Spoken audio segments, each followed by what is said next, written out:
Right, well, brothers and sisters and friends, thank you so much for coming out this evening. It's going to be hopefully a fascinating evening, because what we're going to do is we're going to look back at 2016 at our vantage point here on the 4th of January 2017. And I think it's good for us to look back, because as Winston Churchill famously said, the further back you look, the further forward you can see. And actually I think he's right.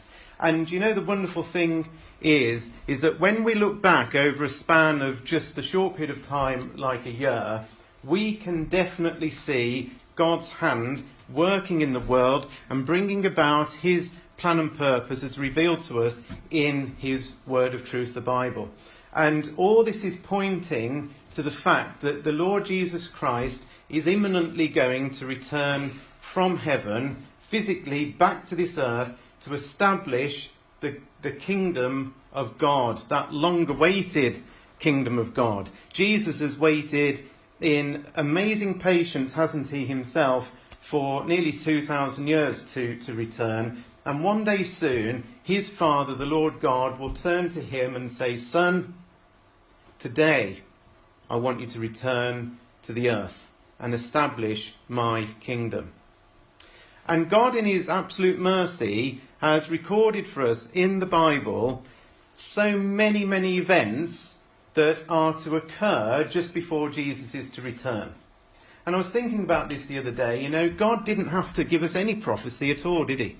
He could have written the Bible and just said, one day Jesus will come back, and left it at that. And left us just to wait with nothing to look at. But God, as I say, in his mercy, knows that we need to see what's happening in the world. And when you think about it, so much of the Bible is full of prophecy, is full of history written in advance, because surely that is what prophecy is, isn't it? And all of this helps us stay awake, it helps us stay alert, and for me, and I'm sure it does for you, it helps to keep our lives in perspective, because too easily, the world is full of distractions and work and money and worries.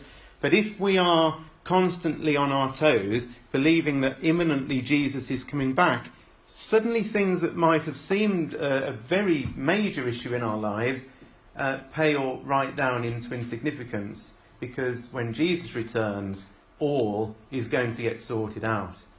So if I was to ask you in 2016, in fact I am going to ask you, in 2016, what would you say were some of the big news stories from a prophecy point of view? Does anybody want to give me any starters for 10? Brexit. Now that's a big one, isn't it? So we're certainly going to be looking at Brexit. Britain leaving Europe. Certainly we'll be looking at that. Yes, there's one big story. Anything else? Yes, Mike? Donald Trump. Donald Trump is another big story, isn't he? He's in a few days' time, on the 20th of January, going to be the most powerful man in the world. So it's a big story because of who he is and what he's been saying. We're also going to have a look at Donald Trump if you want to. You might not want to, but we are later on. Anything else? The belligerence of the coming King of the North, President Vladimir Putin. Yeah, Vladimir Putin, absolutely, and his belligerence, as you rightly say, Barry. So basically, Russia has very much been in the news during 2012 as well. And in fact, I mean, you probably get all of the right answers if we sat here long enough. But here are some of the front page headlines that we're looking at to try and summarise, if you like, the key events. These aren't all the events. There's many more that we're going to sort of touch on. But there is the Trump triumph shocking the world. There is the Obama versus Putin situation in the middle there. There's we're out of the EU over there on the right. We've also got the ongoing situation in Syria, which still isn't sorted. We've been talking about Syria every year. I've been coming here, which I think this is probably about the 5th or 6th year, I would imagine. And Syria has been on that on the agenda from a prophecy point of view every year. And to cap it all, you know, we've also got this sort of thing going on as well, which is this ongoing terrorism, isn't it? And you know, we're shocked. Maybe we become less shocked over time. We become desanitized slightly. It's another horrendous bombing, another horrendous massacre. But it's still horrendous, isn't it? And the terrorists find new and terrible ways that are increasingly difficult for you know, the authorities to sort out. And this particular newspaper here, this was in 1 week, 84 dead in Nice, 281 dead in Baghdad, 49 dead in Orlando, 72 dead in Lahore, 35 dead in Brussels, 18 and so it goes on. It's horrendous. And ever closer to home. I catch the tube most days in London, and frequently now there are armed police at the entrances of tube stations. There didn't used to be even a few years ago, but there certainly are now. And if I was to summarise, I think, the world in which we live, bearing in mind we've had Brexit, Trump's about to come in, bearing in mind all of this terrorism that continues to rumble away, I would sort of summarise 2016 as a year where people's fear has increased. I would say it's a year when people have become extremely perplexed and concerned about what the future is going to hold. In this country, people are concerned about what's going to happen because of Brexit, and over on the other side of the channel, people are concerned about the impact on Europe. This clearly, with Donald Trump, is a huge thing. What is he going to do? How is he going to act? Could he destabilise many things? So there's a lot of concern, and I don't know if you hear things like this at work, but I work in financial services in the city, and basically the guys there are constantly sort of coming out with the phrases, what on earth is going on? What is the world coming to? They don't like instability. People who are dealing in money certainly don't like instability, and all of this worries them. And all of that, I think, is summed up to me by these famous words, of course, by the Lord Jesus Christ, when he said, I'm going to tell you about some signs that are going to be happening in the world just before I come back. And he put it a lot more eloquent than that, but in effect that's what he was saying. He says there'll be signs in the sun, moon and stars, and upon the earth distress of nations with perplexity. Perplexity is, I don't know the answer. I'm shrugging my shoulders. I don't know what's going on. What is the answer to this? That's what perplexity is. Men's hearts failing them for fear, for looking after those things which are coming on the earth. And would you say we're now in those sorts of days where people are fearful about what might come next? I think so. And of course all of that comes just before Jesus comes back, because it says in verse 27 of Luke 21, then they shall see. So these people who are living at this time of fear and perplexity, they are going to see the Son of Man, the Lord Jesus Christ, coming in a cloud with power and great glory. So surely, if we think we're in these days, we might well be the people who see, and the world themselves will see the Lord Jesus Christ coming in the clouds of heaven with power and great glory. I found a video, it lasts all of 20 seconds, that summarises everything that happened, I think, in 2016 in 20 seconds. So see what you think to this. No one understood what's going on. People were running everywhere. The uncertainty of Brexit, we don't know what's going to happen. We are a more divided nation than we've ever been. And that officer that was next to us, he ran toward the shots. People start screaming. Everybody gets on the floor. It's completely tragedy and misery in Syria. There you are. I said it was quick, that was 20 seconds, but there's Trump, there's Europe, there's concern, there's fear, there's terrorism. It's all happening in front of our very eyes. So I thought what we'd do to start with, and by the way, as Richard said earlier, there's two parts to this talk. For some reason you've decided to spread me over 2 weeks, so thank you for that. So I'm back next Wednesday Next Wednesday, God willing, we're going to be looking at Israel and the surrounding nations of Israel. Tonight, Israel is going to crop into the things that we talk about, but we're going to deal mainly with Israel next week. What we're going to do tonight is look at Russia, we're going to look at Brexit, and we're going to look at the situation with Donald Trump, and that's going to fill the time. So let me show you some headlines then in relation to Russia in 2016. I think most of you know that I do this thing called a weekly World Watch, and effectively every week I just look to see what are the big stories, I pick out 6 of them, and of course I get the headline out the newspaper, then I get the paragraph that talks about that, and then write a comment, and then put a verse that backs up why it's interesting. And of course, therefore, at the end of the year, I've got well over 300 slides, because there's 6 a week, so I've got 300 slides, and what I then do is collate them into themes. So I look through every headline, and if it talks about Russia, in it goes into the Russia pile.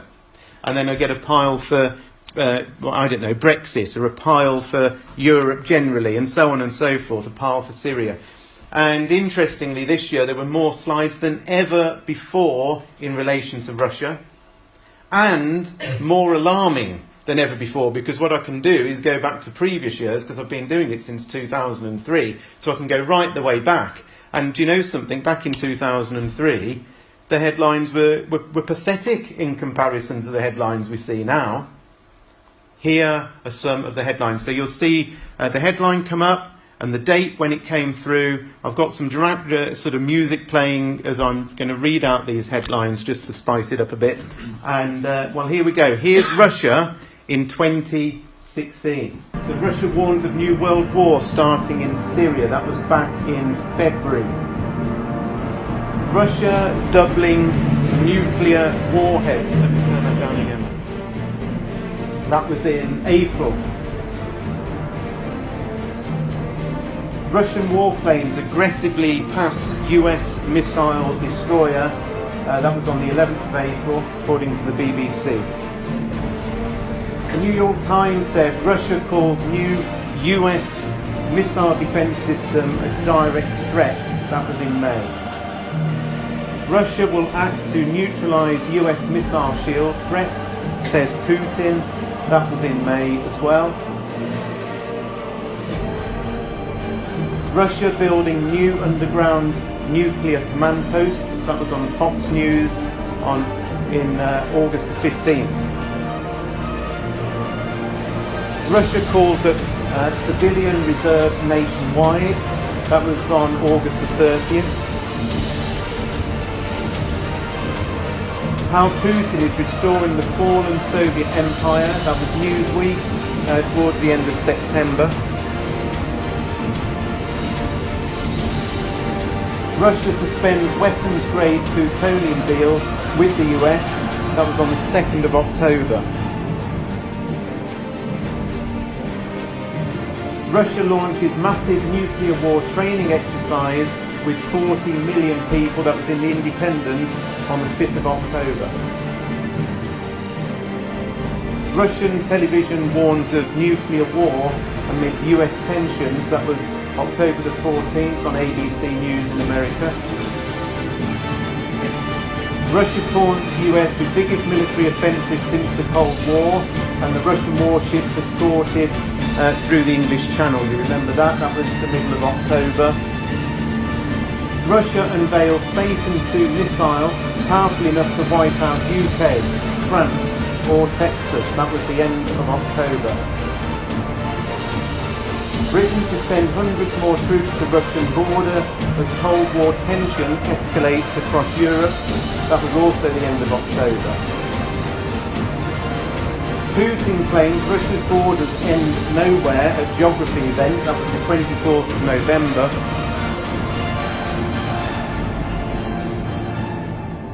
Last up, Putin. Russia's military is stronger than any potential foe. That was the 22nd of December.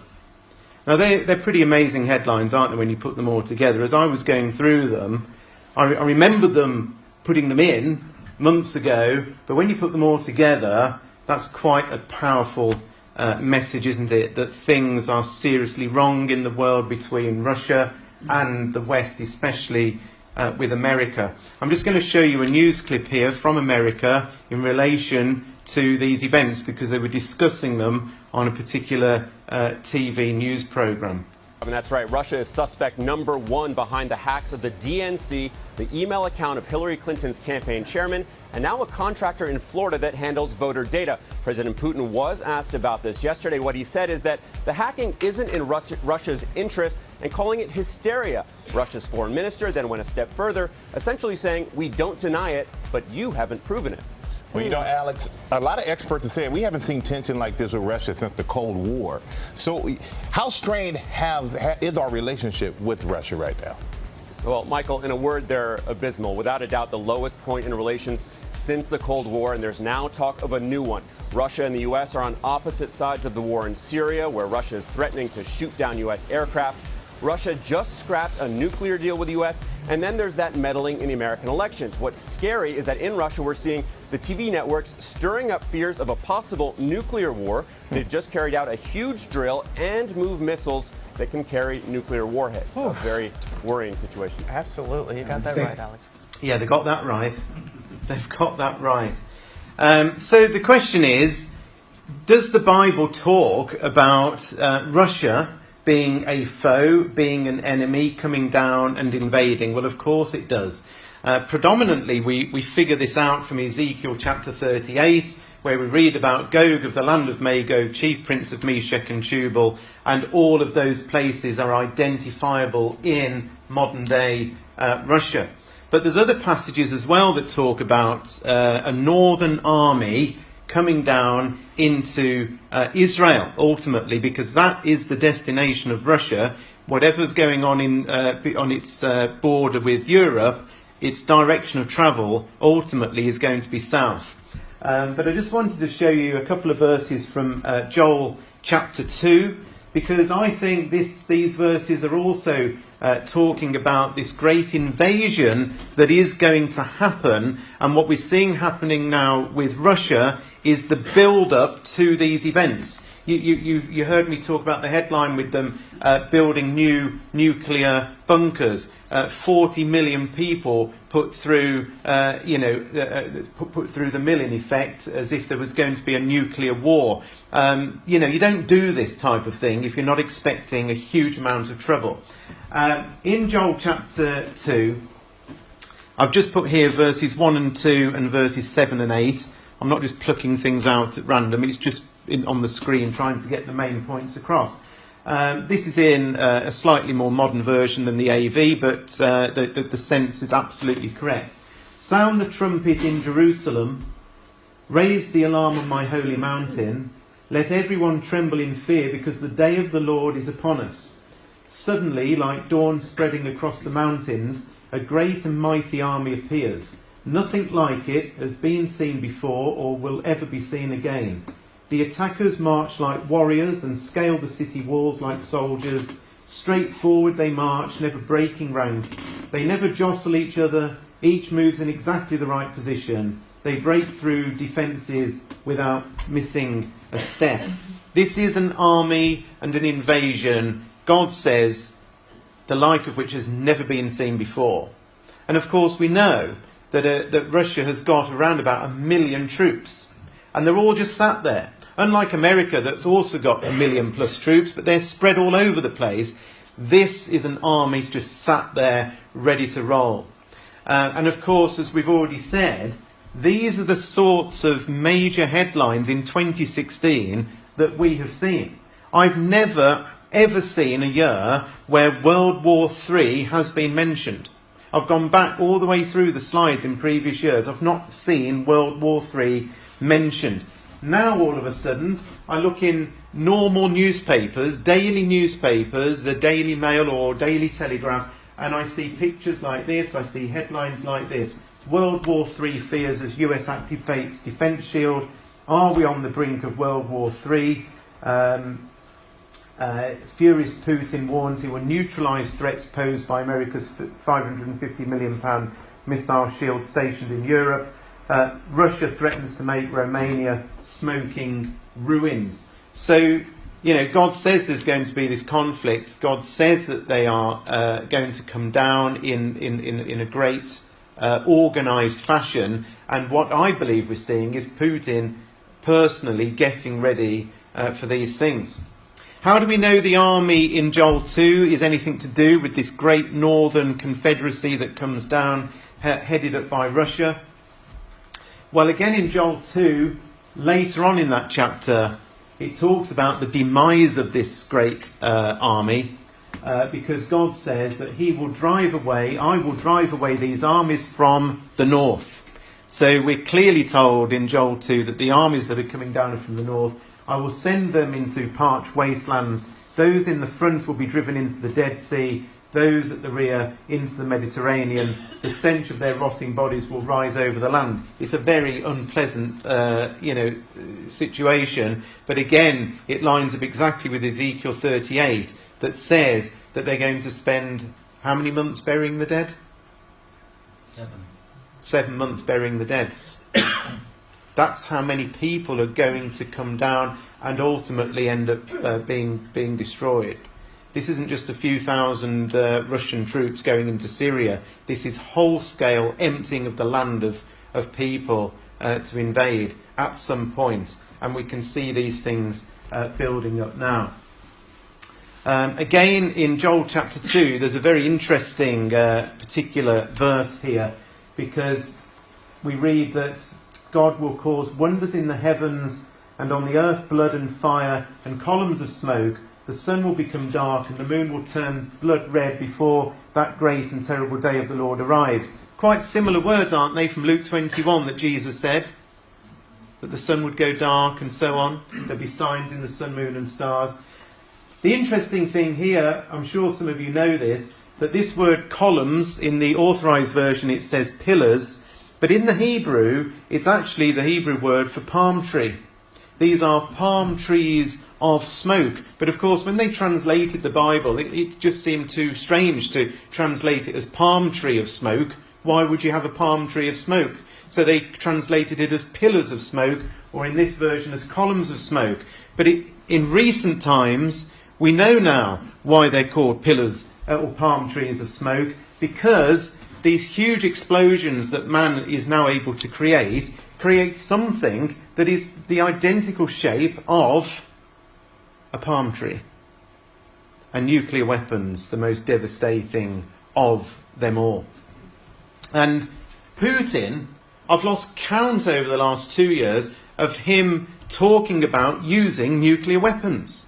I've never heard a world leader, I'm 47, you know, I've watched the headlines for some time. I've never heard people just glibly talking about using nuclear weapons. And in fact, it's only recently that Putin has. But the tension has built to such a point, he seems to be quite happy to talk about it. Now, as I've said, the main passage that we believe that Russia is mentioned in detail is in Ezekiel 38. And there's that verse I quoted. Son of man, set your face against Gog of the land of Magog, the chief prince of Meshech and Tubal, and prophesy against him. And I'm not this evening giving you the evidence as to where Meshech and Tubal and Magog are. We've done that before, and there's talks on the internet that I've done that will show you all of that in some detail. But there is something I wanted to just highlight here. One is that all this area of Russia here is ruled over by a man called Gog, and we're told that he comes with all his army and horses and horsemen, and all of them clothed with all sorts of armour, a great company with bucklers and shields, all of them handling swords. Now, I know it doesn't say tanks and aeroplanes, they didn't exist then. This is God's description in those days of what a vast army is. That's what Joel 2 is talking about.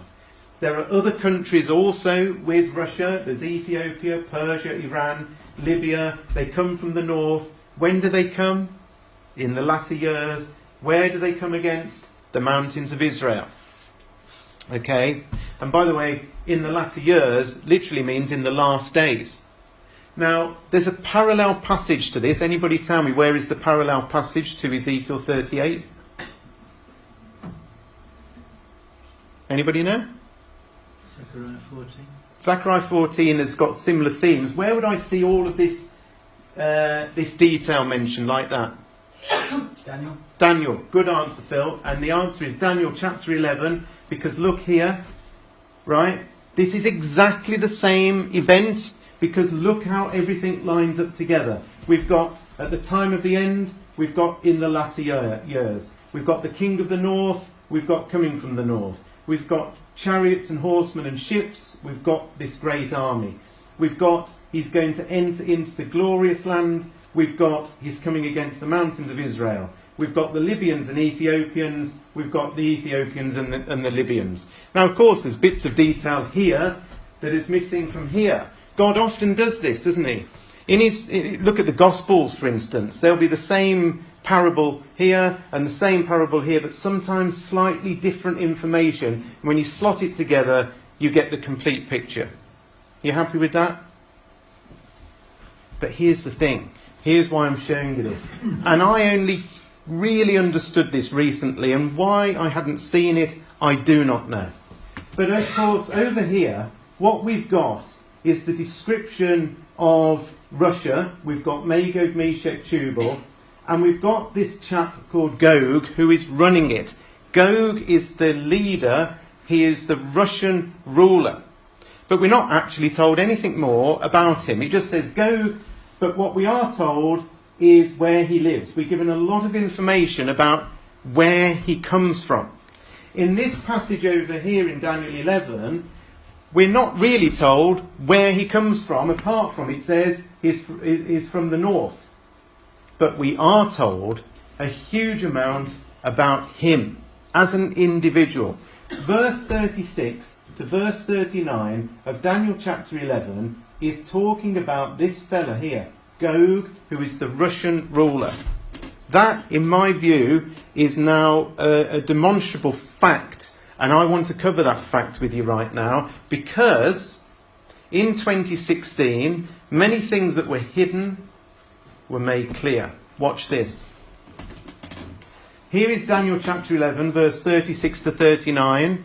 I'm saying to you, if I just go back to this just for 1 second, notice the king is here, and he's doing lots of things we're going to look at. And notice what happens. At the time of the end, the king of the south, whoever that is, pushes at this king. This king isn't a nation, this king is a man, he's a human being. And when does he live? The time of the end.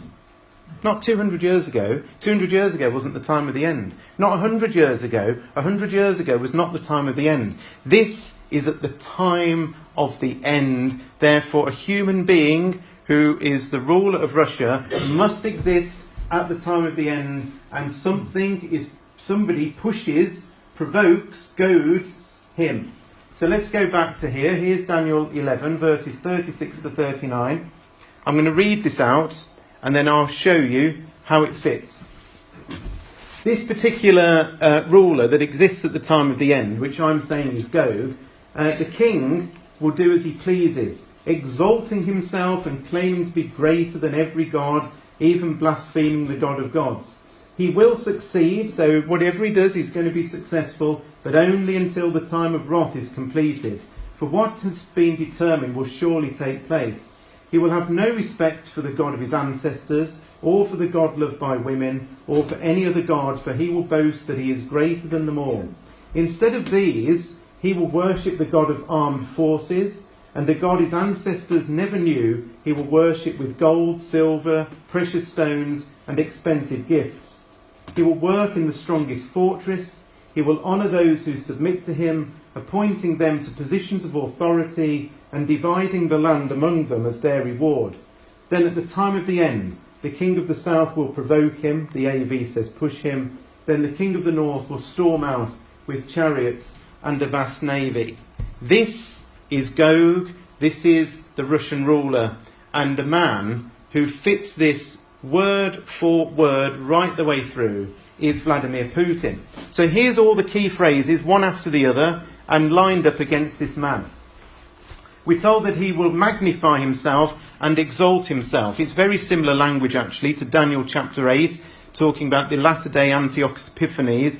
But here he is, a man who exalts himself. He's even got his own youth training camp called the Narshes, believe it or not, where they worship and are trained to worship Vladimir Putin himself. And that is pictures of him on their T-shirts. It's the most abhorrent camp. I'm not even going to tell you any more about that here and now. Mikhail Gorbachev, of course, one of the previous Russian leaders, says that Vladimir Putin views himself as second only to God. This is indeed a man that exalts himself.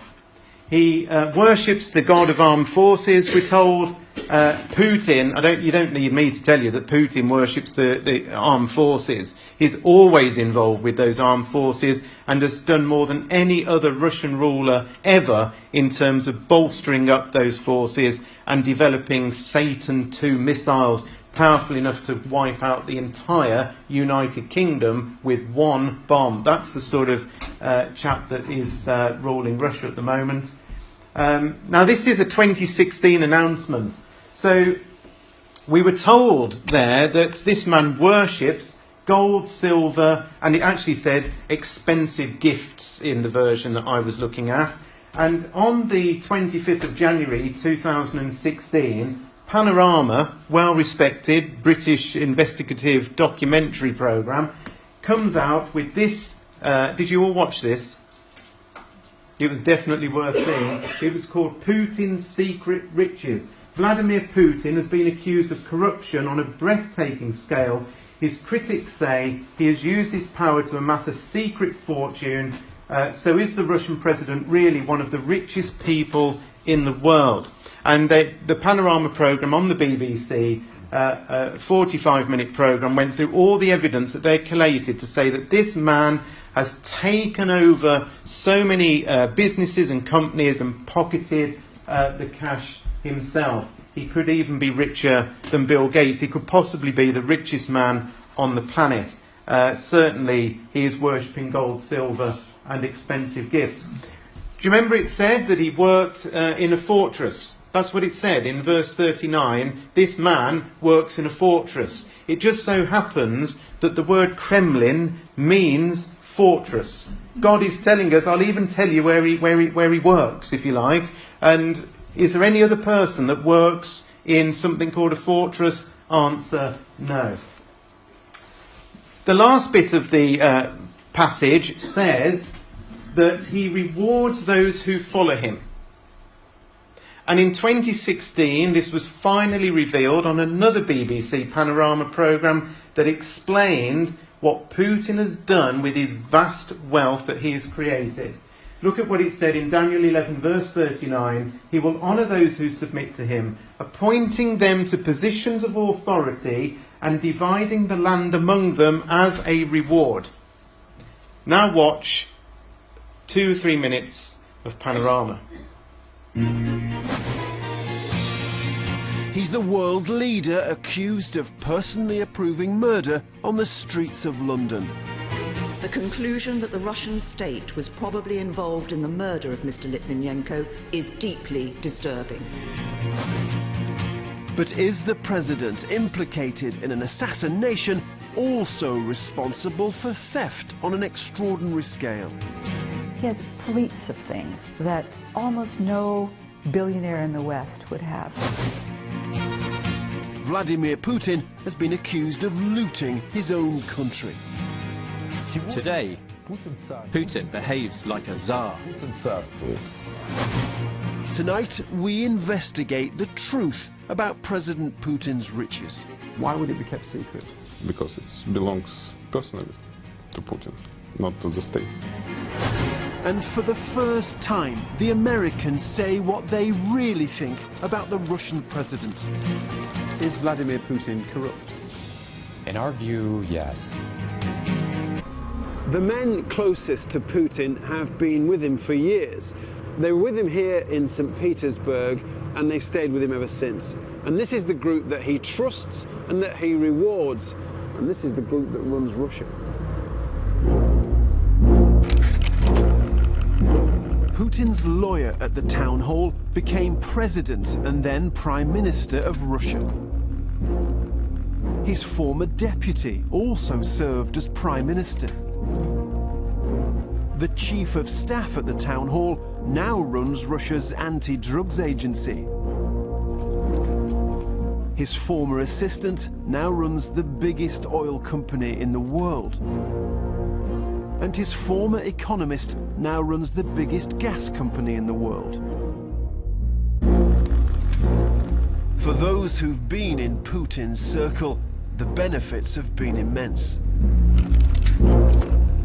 A cellist who is godfather to Putin's daughter has a valuable stake in a major Russian bank. A neighbor has an even bigger stake. Another neighbor ended up running the railways. A childhood friend has made a fortune from government contracts. And his brother has made even more.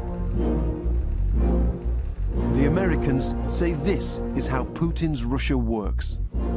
And God knew at the very beginning that a man would exist at the time of the end who would be exactly like that. There is no other person that can fit Daniel 11 verses 36 to 39.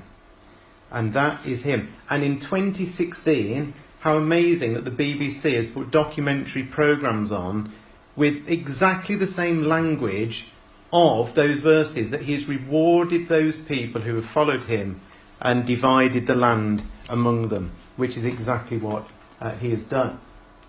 And of course, what we get is this man that exists at the time of the end, and the king of the south is going to provoke him, push him, goad him. The king of the south, anybody want to tell me to keep you awake? Who is the king of the south? What nation is the king of the south, or nations?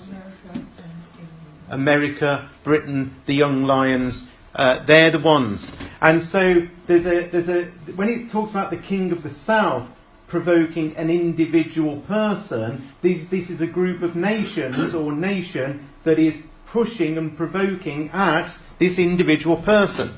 When this individual person has been provoked and pushed, they then turn into the king of the north. When it says the king of the north, this is now a nation. This is no longer an individual person. The king of the north is now the nation that comes down. So this is an individual man and what he's doing. There's a provocation of him by the nation of America, Britain and so on.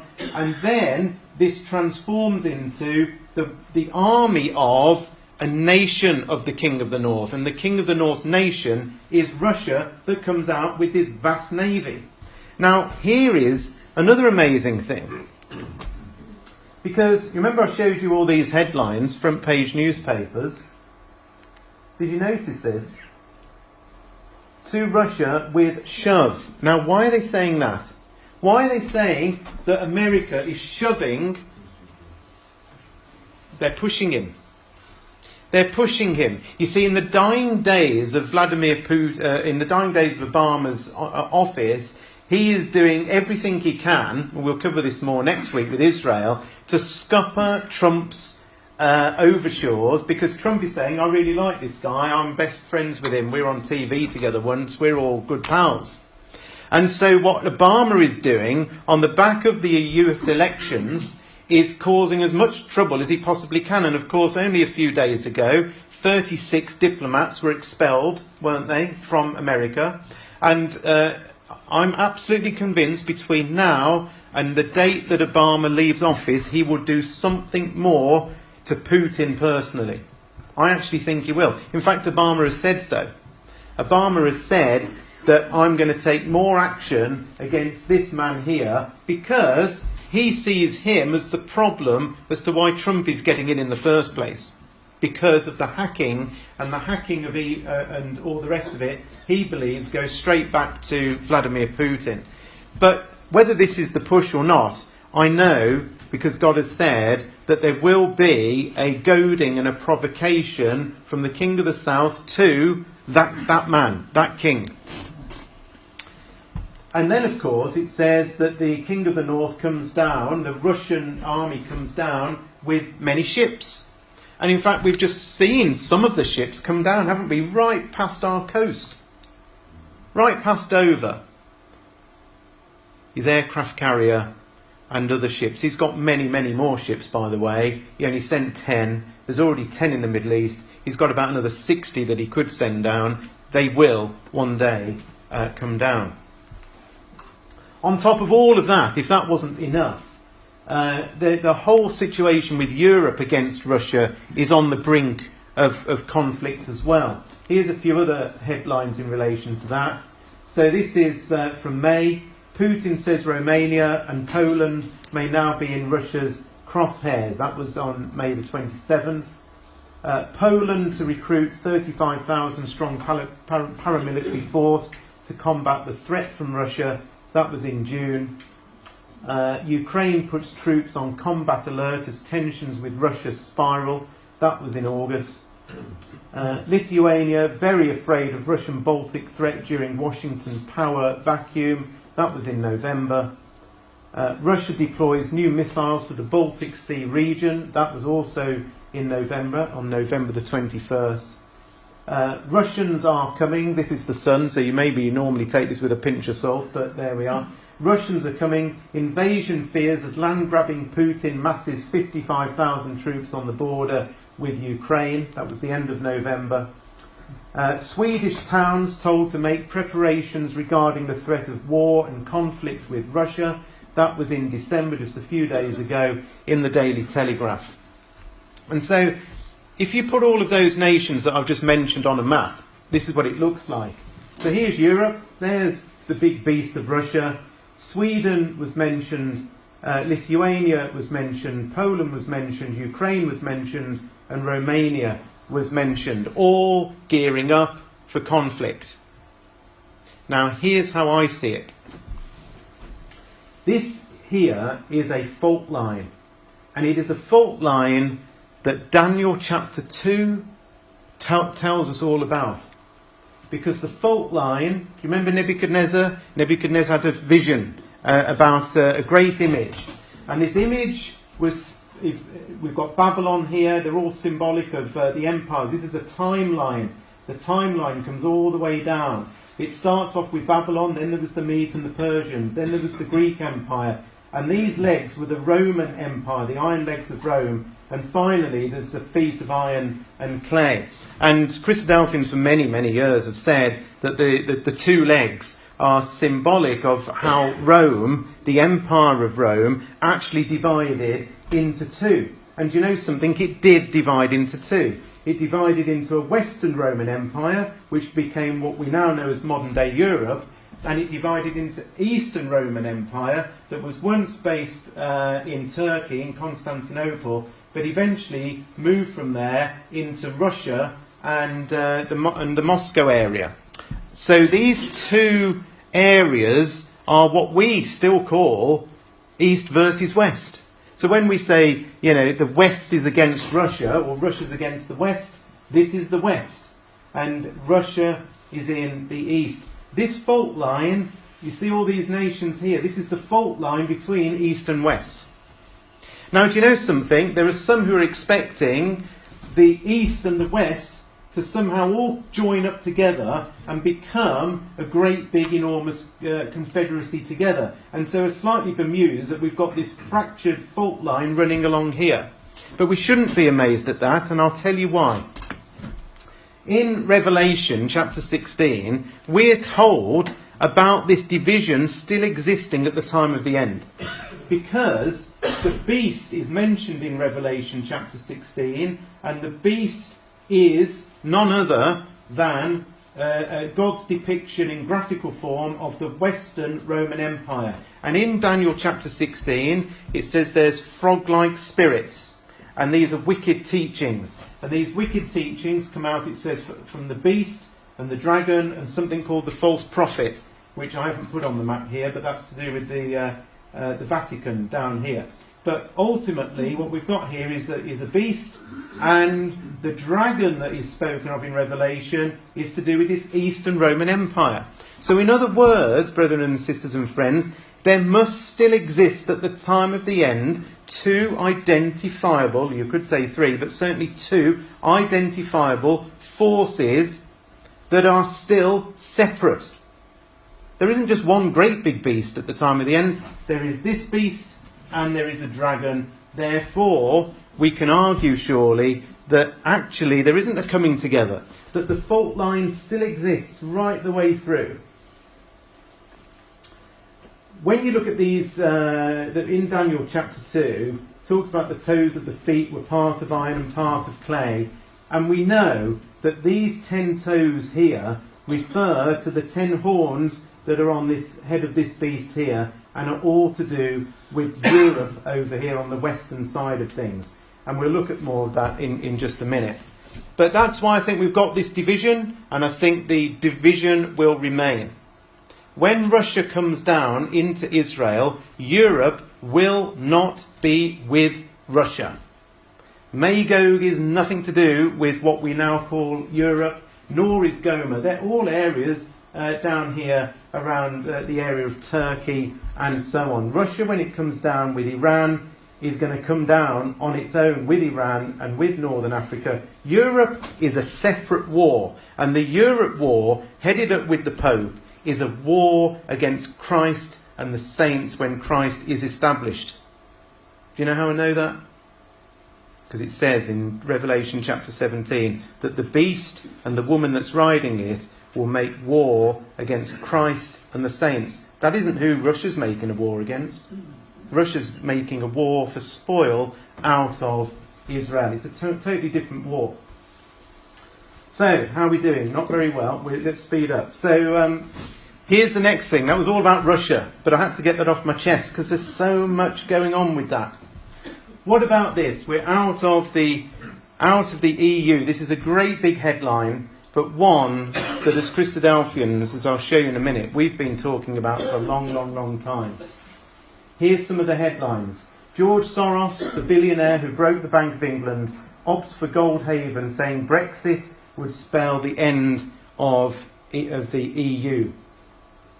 This is quite amazing. Do you remember this? Massive thunderstorms from Europe smash into UK and could decide EU referendum vote. That was on the 23rd of June.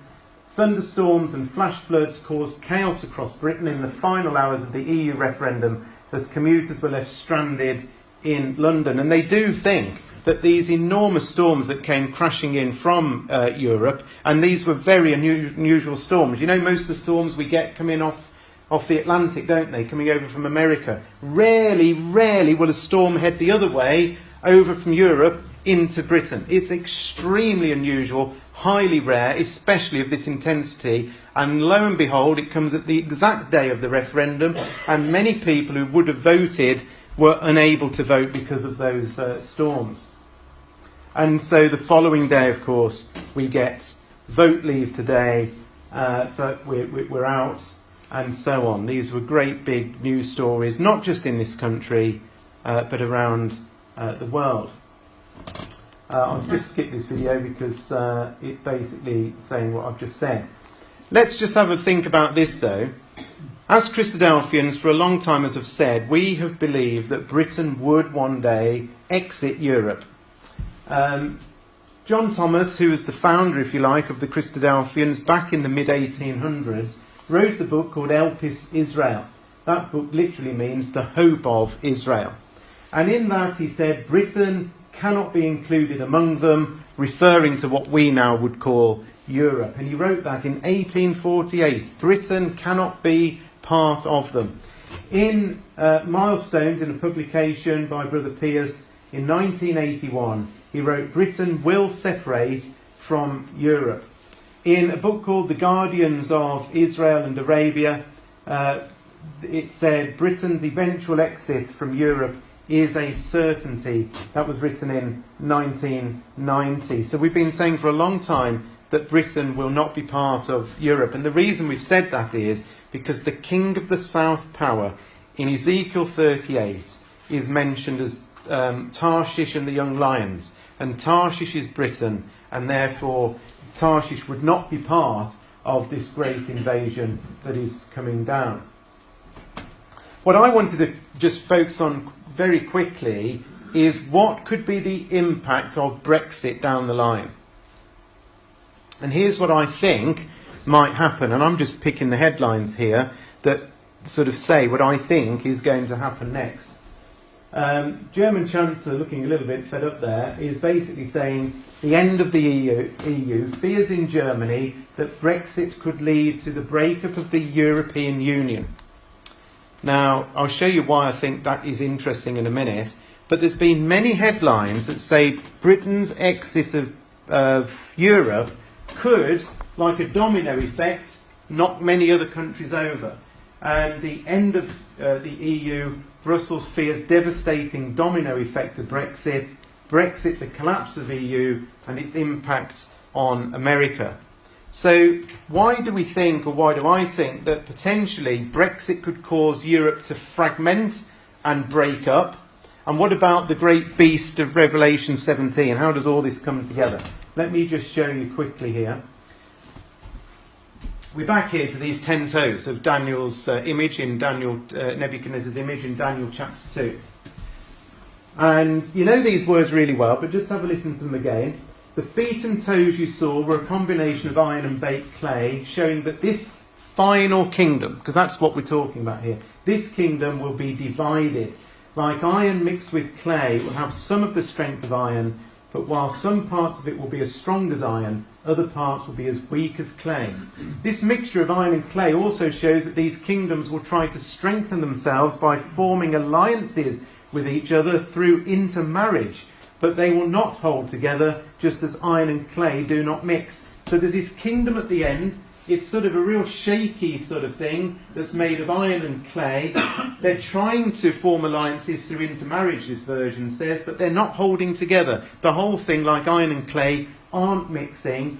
And during the reigns of those kings, the God of heaven will set up a kingdom, the kingdom that will never be destroyed or conquered. It will crush all these kingdoms into nothingness, and it will stand forever. So what does all of that mean?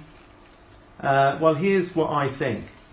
The feet are to do with Western Europe as we now know it. Okay, the Iron of Rome continued in that leg down here, and basically it's a continuation of the Roman Empire. So the feet themselves are to do with Europe itself.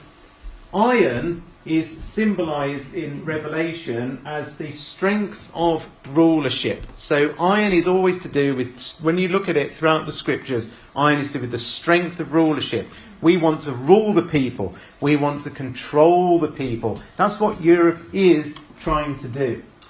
The clay is symbolic of the power of the people, because pretty much all the way through the scriptures, clay is symbolic of people. It says that Adam was made of the dust of the ground. In Isaiah, it says that we are like clay in your hands, and you are the potter. So the clay is symbolic of the power of the people that isn't mixing with this strength of rulership. So Europe's trying to rule everything and control our lives, but the people are stopping that happening. Interestingly, what the iron is trying to do, what this whole project is trying to do, is mingle the races together. This is a Babel project, basically. We're trying to mix the races together. How are they doing that? How are they mixing the races together? They're doing it by removing borders. I'll show you in just a second how they do that. But it doesn't hold together. The whole thing falls apart. God says that it's a divided kingdom and it will not hold together. And the little stone eventually comes, and that, of course, is the Lord Jesus Christ coming back. But this is what Europe has done. It's done something called the Schengen Agreement. I don't know whether you've heard of the Schengen Agreement, but this is the thing that winds a lot of people up. The Schengen area is the area including 26 European countries that have abolished passport and any other type of border control at their mutual borders. It mostly functions as a single country for international travel purposes with a common visa policy, which is why we're not actually in the Schengen Agreement, but if you lived in this area here, people can just move around at will, and therefore they mix the races up. And of course, in Europe, they all speak different languages, but the project of Europe is to try and mix the whole lot together. But people have pushed back. Britain on the outside has pushed back and said, we don't like this, we don't want all of this immigration. We just don't want it, and voted against it. And the fear is now in Europe that in fact this will be a domino effect across here into these countries, and so we might well see the disintegration of the EU as we know it. Abandoned ship, there's Britain sailing off, here's Europe about to go off into the abyss. There's Time magazine, the fall of Europe, again a domino effect. I think we might well see Europe divide and break apart from what we see right now, which is a humongous conglomeration of 26 nations. However, something comes out of the abyss when it goes off the cliff, and what comes out of the abyss is mentioned in Revelation chapter 17. Because out of the ruins of the EU that we now see will come what the Bible says is a seven-headed, one might say eight-headed beast with 10 horns. And in Revelation 17, the beast, which is the revived Holy Roman Empire, is going to ascend out of the bottomless pit, and 10 kings who have not yet risen to power, they'll be appointed to their kingdoms for one brief moment to reign with the beast. They will all agree to give him their power and authority, and together they will go to war against the Lamb, Jesus, but the Lamb will defeat them because he is Lord of lords and King of all kings. And his called and chosen and faithful ones will be with him.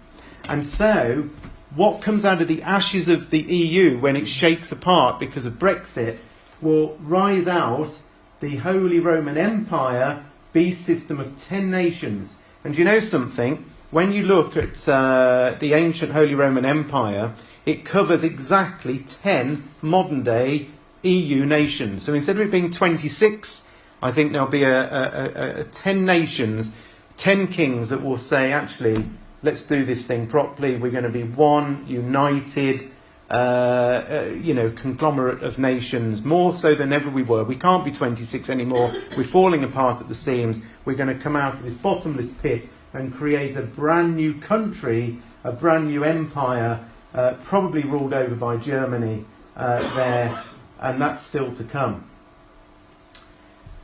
So, finally, in the last 2 minutes, I've gone on, but this is just a few minutes on Mr. Trump, because we'll talk more about Trump next week. But this is pretty shocking stuff, isn't it, really, when you stop and think about it? This guy's tweeting like mad and coming out with all sorts of nonsense that is seriously upsetting lots of people. He's never been in government. He's the only American president in history to have never had anything whatsoever to do with politics, and yet he's been voted in. Nobody knows what he's going to do. Nobody really knows what he thinks. He says what he thinks, and that's half the problem. He'll just shoot from the hip. But shooting from the hip in a diplomacy world where people have got large weapons and armies isn't a great idea. But what we must remember is this, that in Romans chapter 13, verse 1, it says everyone must submit to governing authorities, for all authority comes from God, and those in positions of authority have been placed there by God. So for some reason, God has put Trump in at this particular point in time, at the very point when everything is destabilising. That isn't a coincidence, is it? That verse is saying to me that every world leader that we see on the stage at the minute has been put there by God for some reason, including this man.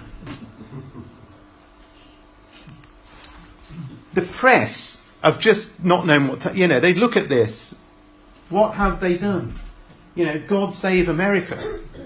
This is it's a disaster, potentially a complete and horrifying disaster. Time magazine dropped through my door. I've been having Time magazine for some time, and that dropped through my door. I thought, what do they know? That, this is, the end is near.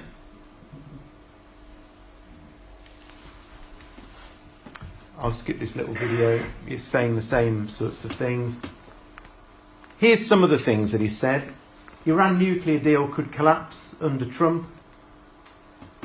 Trump win puts US-Russia hostility on hold, but for how long?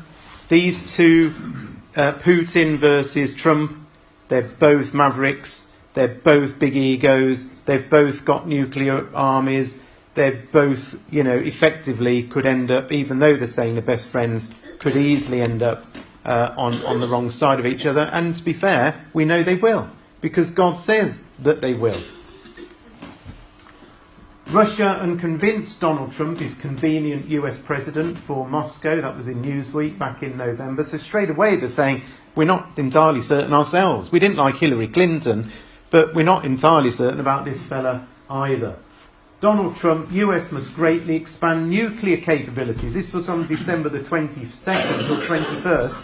And he tweeted that seconds after Putin had gone on one of his shows saying that we're going to expand our nuclear forces. He tweeted, well, we're going to do the same. And everybody's saying, what? We've been scaling back for years. You just tweeted we're going to expand our nuclear army, weapons. What we do know is, from Ezekiel 38, that this man here is going to think an evil thought, because in verse 10 it says, you, Putin, Gog, will think an evil thought, and you will say, I will go to the land of unwalled villages to take a spoil and to take a prey.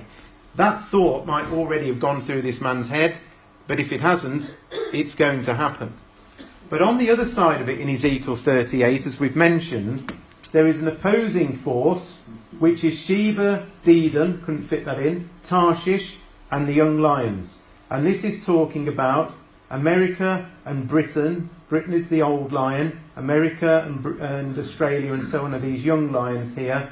And they're all based in Sheba and Dedan, which is this area of Saudi Arabia, Bahrain, Qatar. And look at all the bases that we have got in this exact area.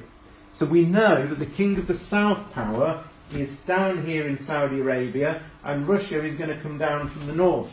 And when Putin thinks his thought, I'm going to come and invade, down here they also start saying something, and here's what they say. Have you come to take a spoil? This man could well be in power at the time that all this happens, and those very words might come out of a tweet from this man. What are you doing? What's happening? Have you come to take a spoil? You can just see it happening. And it will happen. I'm just going to finish with a 1.5 minute video of a professor in America. And this professor is a Russian expert. And to me, he summarises everything we've looked at pretty much tonight, especially to do with Russia and with Trump. And have a listen to how he puts it across, because he puts it across better than I can, I think. This move announced by the State Department comes just one day after the current Secretary of State John Kerry doubled down on those attacks against Israel we mentioned, which will make achieving Mideast peace even harder for President-elect Donald Trump. And our next guest, a leading expert on Russia, says these new sanctions are not really aimed at Russia. This move, too, is actually meant to muddy the water some more for Mr. Trump. Stephen Cohn is professor of Russian studies at both NYU and Princeton University. Welcome, Professor. You say this is the president trying to cripple Mr. Trump a bit? Well, it's one of the things I said. I'm not sure. I mean, look, we got a really strange situation, and I would say exceedingly dangerous. Why? Well, our relationship with Russia is worse than it's been since the Cuban Missile Crisis in 1962. And we're taking steps that are going to escalate it, make it worse. On the other hand, they haven't given us any facts about what the Russians actually did. So between this, I would say, semi-hysterical reaction by the American political class and the absence of facts, we don't ask, what's the impact of this going to be on Russia itself? So what kind of decisions is it going to produce in Moscow? So your bottom line point tonight is, you've got 30 seconds. In 30 seconds, we are in an exceedingly dangerous relationship with Russia. There are 3 places fraught with actual war: Ukraine, Syria, and, of course, the Baltic region, where NATO is building up. Escalating now, with everybody talking about nuclear weapons, as Trump did last week. In my lifetime, I don't recall anything as dangerous as we now are going through, with a layer of hysteria in the media. Yeah. Everybody demanding that Obama do more. Welcome to office, Mr. Trump. We appreciate it. Professor Cohn, thanks for that. Interesting, isn't it? It's not only us saying it, it's there. Jesus said, we will live in a time of distress and perplexity, men's hearts failing them for fear, for looking after those things which are coming on the earth. That's what that professor just said. So next week, because that's the end you'll be glad to know of this week, we're going to have a good look at Israel. and we're going to see what's been happening, especially in the last sort of 2 weeks in relation to Israel. And also we're going to have a look at the surrounding nations with Turkey and Syria and Iran, and see how all this that's been going on with Russia and so on has been impacting that area. And finally, what I'm going to do next week, all being well, we'll have time, is show you why 2017 could be the year that God's judgments actually do begin. But if you're here next week, you'll hear all about that.